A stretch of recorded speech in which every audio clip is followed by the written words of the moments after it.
Le montagne, una gondola e la scritta Alimenti in salute. Questo bollino lo troverete dai prossimi giorni su alcuni prodotti alimentari in vendita in 6 catene della grande distribuzione veneta, quelle che hanno aderito al progetto partito dalla Regione per garantire ai consumatori maggiore sicurezza e qualità.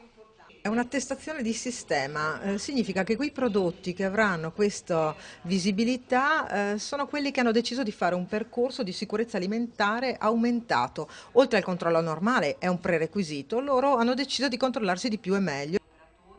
I controlli sui prodotti nostrani o che vengono trasformati qui, infatti, sono di competenza della Regione e vengono sempre eseguiti. In Veneto se ne effettuano in media circa 150.000 all'anno. Questi del progetto Alimenti in Salute sono un di più. Nel momento in cui io vedo che dai miei controlli in maniera casuale che ci sono le micotossine che stanno entrando nel latte, blocco tutto. Ma questo non vuol dire che è un controllo ufficiale. Poi il controllo ufficiale arriva e verifica, ma è molto più rapido e molto più flessibile il sistema. Quindi è un sistema molto più protetto. Pasta, latte, formaggio, carne, vedendo l'attestazione Alimenti in Salute i consumatori sapranno che questi prodotti hanno dunque subito ulteriori verifiche e provengono sicuramente dal Veneto.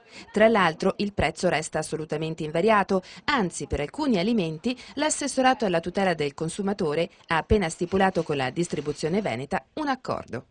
Abbiamo siglato un accordo con la grande distribuzione del Veneto perché su un paniere di 30 prodotti ci fosse l'impegno a tenere un prezzo fissato e scontato del 20%. Ci sarà quindi una spesa più leggera per le tasche ma più pesante da portare a casa.